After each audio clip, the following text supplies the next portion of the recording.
My name's Anna Wilson and I'm the author of this book, Grandpa and the Kingfisher, illustrated by the incredible Sarah Massini, who's done the most beautiful pictures for the book. I'm going to tell you a little bit about how this book came to be. So I decided to write this book shortly after my dad had died. I wanted to talk to my little niece and nephew about what had happened to their grandpa and about how dying is part of life, it's part of the circle of life, and we can actually see it in the natural world all around us every day, whether it's plants that die away in the winter and grow again in the spring, or whether, as with this kingfisher in the book, perhaps a bird dies but they've had new chicks who carry on and live their lives after their parents have gone.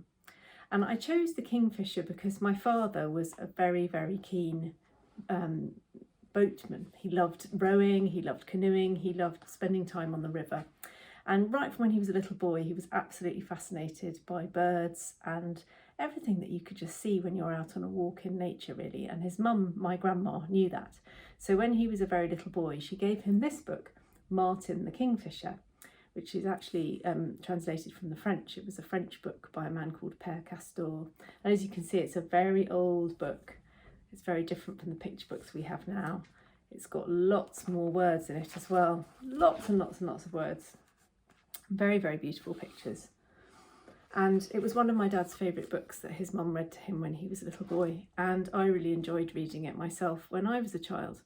I'd completely forgotten about this book, and then I found it again when my dad had just come out of hospital right at the end of his life.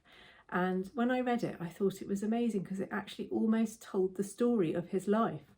It's about Martin the Kingfisher, and my dad's name was Martin. And Martin the Kingfisher meets his mate, Martine, the female bird, and they make a family together, they build a nest together, they have little chicks together, and it says in the book, they stay together all the time. And just like my mum and dad did, right until the end. At the end of this story, Martin dies, and Martine is very upset, and she goes around looking for him. She doesn't understand what's happened, and she ends up dying too, but their chicks live on, and that's the lovely happy ending. And at the end of this book, it says, life goes on forever. And I thought, what a lovely idea. And I just wanted to write a book about my dad that celebrated that idea of life going on forever, even after we have gone. And I looked at his little grandchildren, my niece and nephew, and also my own children who were a bit older by then. And I thought, that's how life goes on. It goes on in the people that we leave behind. So I wrote this book, Grandpa the Kingfisher, in memory of my dad, but I also wrote it for anyone who is going through grief or bereavement, needs to talk to children about it, or just wants to get children gently used to the idea of death being part of life and not being something that we should be frightened of talking about. So the book starts with Grandpa and his grandchild, and they're out on the river together looking for kingfishers. "Look," said Grandpa. "Keek, keek!" A rush of feathers, a flicker of blue lightning. "A kingfisher!" Grandpa's face was smiling, bright like the spring sun. His eyes were sparkling like the river. And as the story goes on, Grandpa and the grandchild watch the kingfisher throughout the seasons, and they watch him fishing, diving like an arrow into the bright river water, fishing for a silverfish.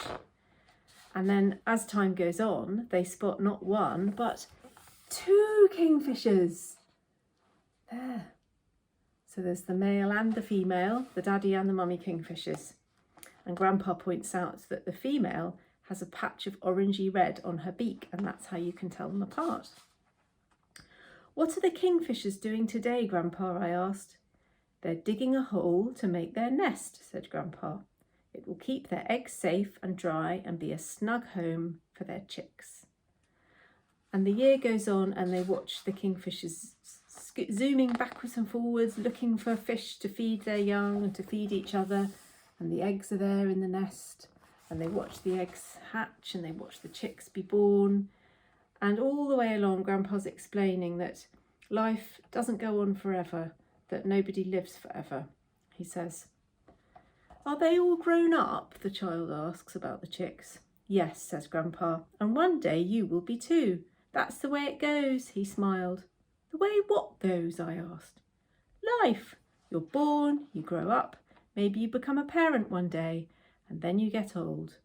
Nature goes on like this. Nature goes on forever.